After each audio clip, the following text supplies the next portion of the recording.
Prophet Muhammad, peace and blessings be upon him, sent his followers to the four corners of the earth. And over the centuries, there were high points for Muslims, and there were also low points. Muslims were kings and slaves. And in all different aspects of life, in different levels of testing, Muslims who practiced their faith were able to come to the surface, as followers of the greatest prophet who ever lived. It is reported in the European slavery that went across from the Atlantic that as many as 30% of the slaves who came from Africa into the Americas and were taken as political prisoners to the Western Hemisphere were Muslims. Many of these people are still revisiting their roots, and this is making Islam the fastest growing religion in the West. This is a very important topic. We need to go deep into what actually happened to the slaves to try to understand this phenomenon, because it is still influencing American society today. It still has a powerful impact upon the shaping of the minds of the younger generation and upon what is happening in the Western countries. Originally, when slavery was practiced in America and in this Western Hemisphere, the first slaves were actually the poor whites. But because they could identify with the masters, with the upper class, they refused to stay within a state of slavery. Slavery was then changed to the Red Indians, to the native people of America. But the native people were living on their land. And so they refused also to remain in slavery, and either they would sit down and refuse to move until they died, or they would fight to their death and they would escape. So the European colonialists at that time needed to have people who could easily be identified and also were familiar with the growing of cotton and sugarcane and living within a semi-tropical climate. And so they looked to the west coast of Africa to try to bring in slaves who would fit this role and who would propel the culture to give products for the industrial revolution that was about to happen. The first slaves were brought into the New World around 1518. And this was through the Portuguese and the Spanish, who gave out licenses in 1518. And then we find slaves coming in. After that point, we find then the Dutch, the British, the French, all of the colonial masters at the time were selling people as you sell chattel. And this slavery continued and increased until the point where millions of people were affected by it. And so we can say that through the slave trade and through what happened in what is called the Middle Passage in between Africa and the Americas, that millions of people actually met death and destruction, and Africa up until today has not recovered from this terrible genocide that went on. All tribes, all languages, all religions in West Africa were brought together and put onto the slave boats. Ashanti, Koromante, Yoruba, Igbo, Wolof. Amongst them were Muslims. Almost 1 in every 3 of the slaves being taken to America was Muslim. The Mandinka, the Fulani, the Hausa, and from the Yoruba and Ashanti, those who had accepted Islam also found themselves on the boat. In early America, it was also reported that some of the African people who were living in America had slaves, that they owned their own property. But in 1685, the Code Noir, the black laws were written, and in this divisive legislature that was passed, every person of African descent became a slave.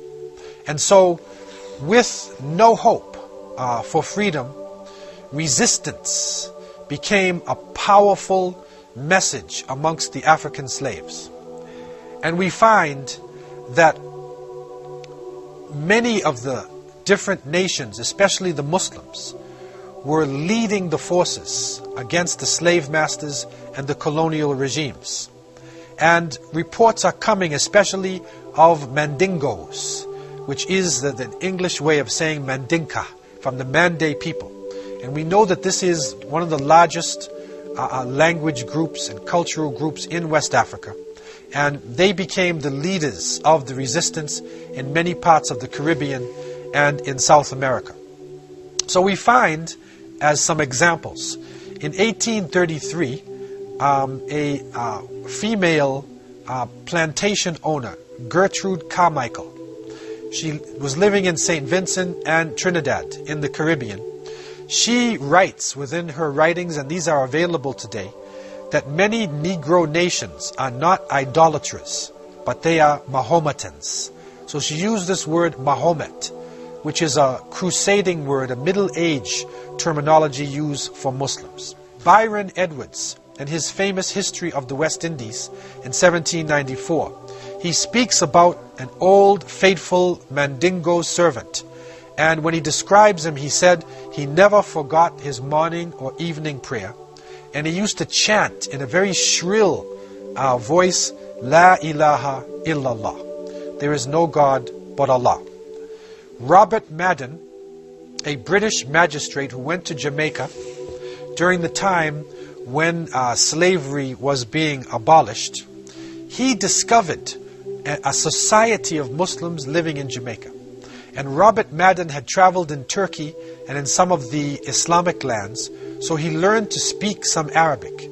He knew how to greet Muslims and to open up a conversation in the Arabic language.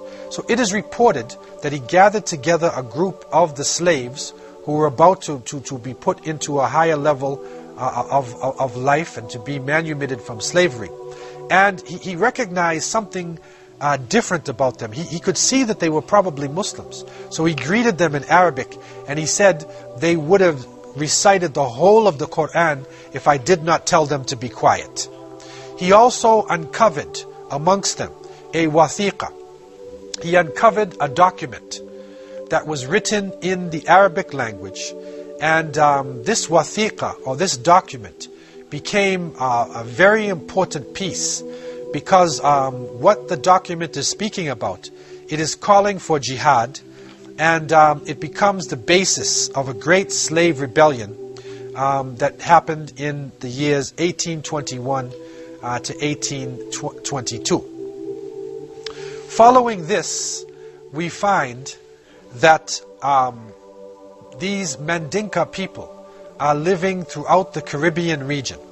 In Trinidad, the island of Trinidad, which is off the coast of South America, the Mandingo society is developed by the slaves, and this society is developed in order to free slaves, to take them out of bondage and to buy them, and to then allow them to live a free life. Also on the island of Cuba, there was a sizable population of Muslims. Again, Mandingo is a term which is being used for all of the Muslims. In Haiti, which is the French colony, known to be the first major revolution in the Western Hemisphere, between 1753 and 1757, one of the leaders of the great Haitian uprising was Macandal. And Macandal was a Muslim imam. He was a leader. He was a learned person. And he was part of the great revolution of Toussaint Louverture that happened in Haiti. In Suriname, which was the most dangerous colony of the Dutch in that region, and Suriname is what they call today also Dutch Guyana. So it falls in South America. The great revolt against the Dutch slave masters was being led by a general called Arabi, and his lieutenant was called Zamzam, like Zamzam water that we drink in Meccatul Mukarramah. So we find Arabic names being used by people throughout the region. In the Bahamas, who are so famous today for the beautiful beaches, you find on the island of Exuma, you find writings that show a large population of people. And the writings show that these were followers of Mahomet. Now, we know that this is a middle-age crusading term that is being used to describe Muslims. So what they were actually saying is that on the island of Exuma, this large portion of the population were Muslims living in the Bahamas. And so documentation like this is coming to the surface all over the Caribbean region. It is found in South America, in Central America, that shows a strong presence of Muslims within this region. And that not only were they part of the societies, but they were the leaders in resistance. Islam gave them a strong identity. And so they resisted culturally, they resisted religiously, and it is reported that part of the system to break the slaves was not to allow them to practice their religions. And especially if the slave masters found somebody who prayed or who fasted in the month of Ramadan, that person would be tortured to death in front of the other slaves. If they found somebody who would not eat pork, or somebody who would refuse to be naked all the time, they would also torture that person. They broke up the families. They made the people change their language. They changed the names of the people from their original African names or from the names of Islamic origin, especially if the name was in Arabic. They made the people change their name, and by this they were able to water down the culture and to dissolve Islam into a large slave population. But the seeds of resistance remained in the people, and it is through these seeds that we are seeing people on these islands and these regions accepting Islam in the 21st century. It is reported by historians that the slavery period in America was one of the most brutal periods in the history of this planet. Millions of people died on the shores of Africa, in the Middle Passage, and in the Americas, in the brutal serfdom, the brutal ball and chain slavery that we find all throughout this region. And because of this brutality, and because of the lack of hope, people naturally resist.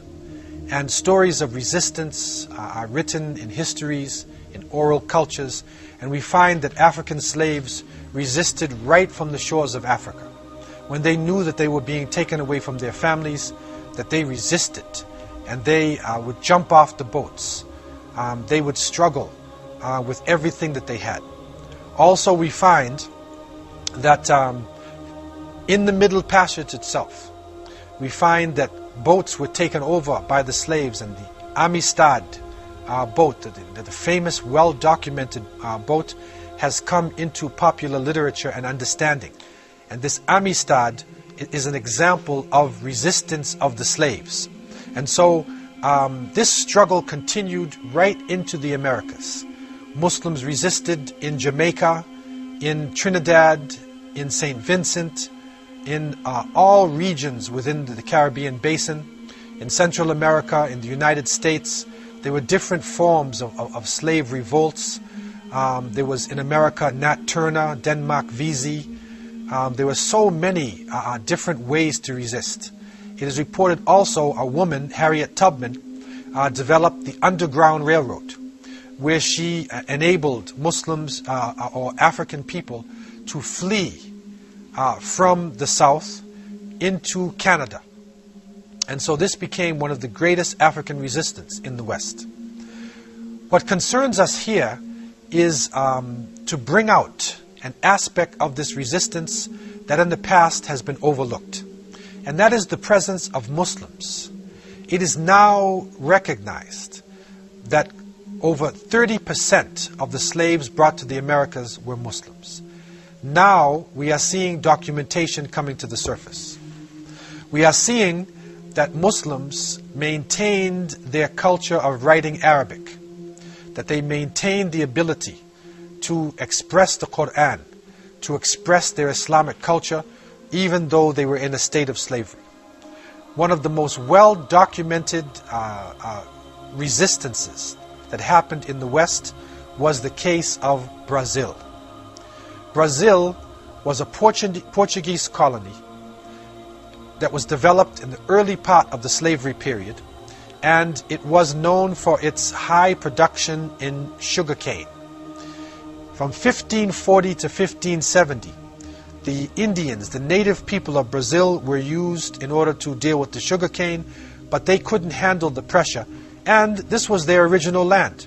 So they refused to submit and either would die on the plantation or they would escape. And so Africans were brought from the Senegambia region, from Benin, coming down from Nigeria and that part of West Africa, and also from Angola. From the Senegambia region, there came the Wolof, the Mandinka, who had the very strong traditions within Islam, where you had great mujahideen, great strugglers in West Africa. Also from Benin, there were Hausa slaves, there were Ashanti, and there were Yoruba. And a sizable number of the Brazilian slaves also were in a state of Islam. They were described by the Portuguese as exceedingly spirited and resolute. They were also described as the most intelligent element amongst the imported Africans, because many of them could read and write the Arabic language. So amongst the slaves that came to Brazil, and this is a special phenomena that happened in Brazil, and we don't find it like this anywhere else in the Americas. There were a number of imams and teachers called malams amongst the slaves.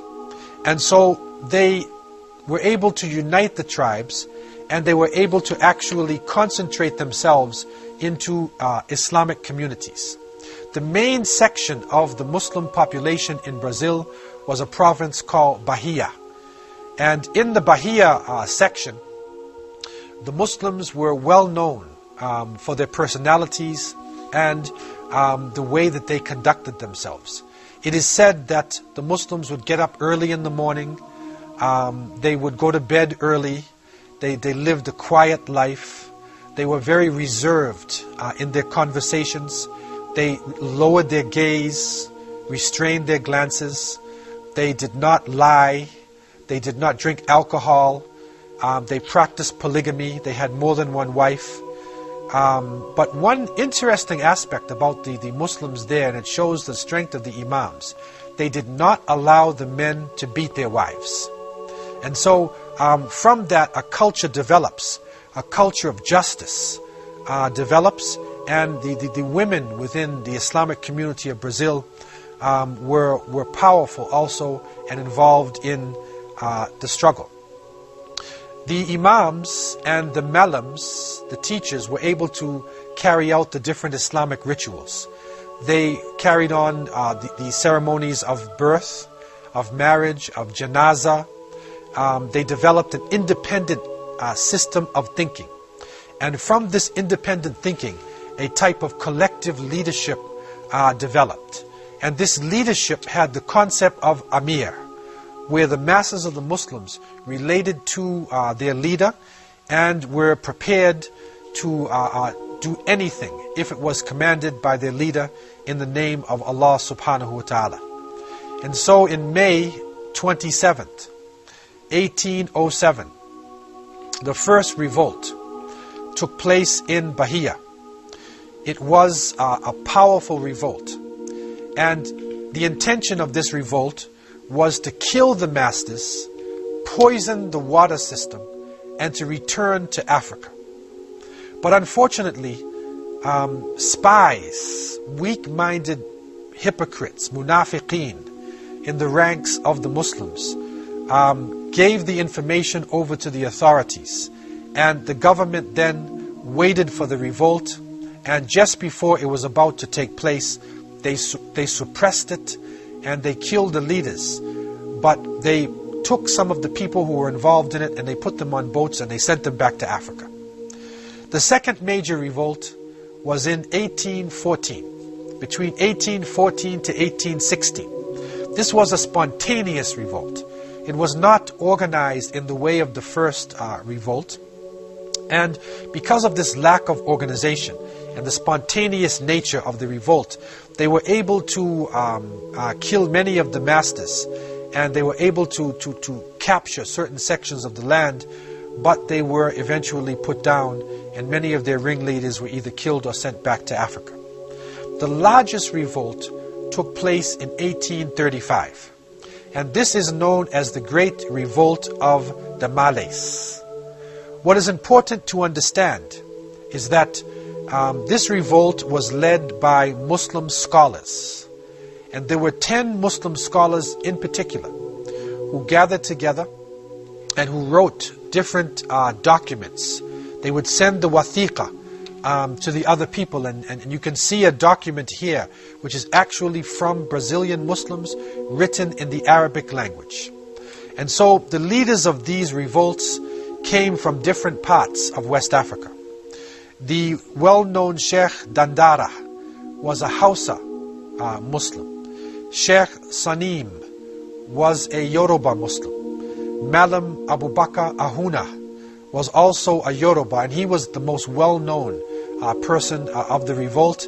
And also Malam Bilal, he was also Yoruba and a well-known person within the revolt.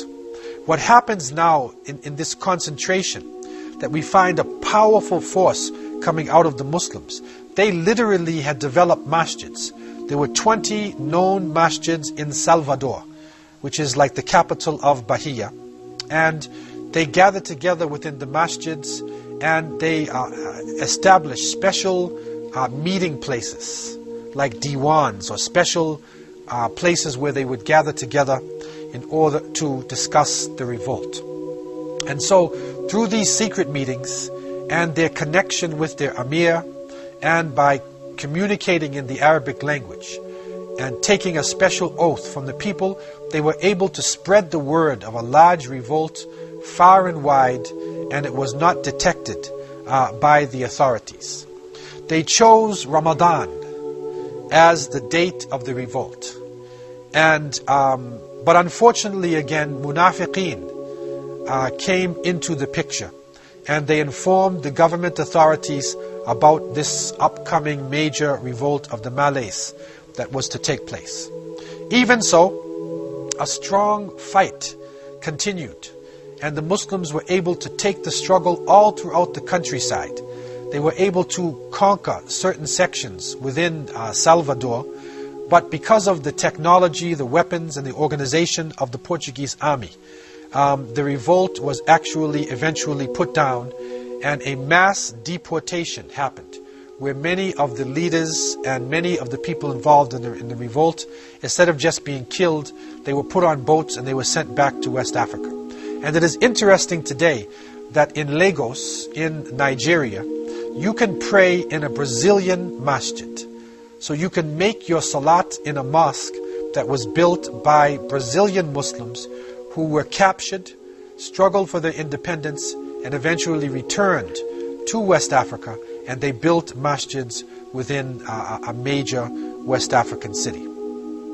What this revolt showed was the fact that even under the most difficult circumstances, Islam was able to unite different tribal groupings. It also showed the spirit of struggle that Muslims were maintaining, especially those who were reading directly into the Book of Allah and following the Sunnah traditions of the Prophet Muhammad, peace and blessings be upon him.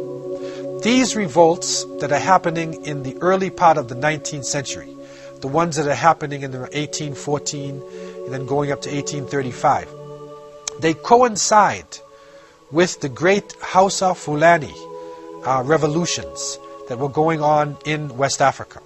Sheikh Uthman Den Fodio, Rahimahullah, of Sokoto, of northern Nigeria and Hausa land, was a great scholar who succeeded in uniting his people and overthrowing the authorities in Hausa land and developing an Islamic state of over 250,000 square kilometers.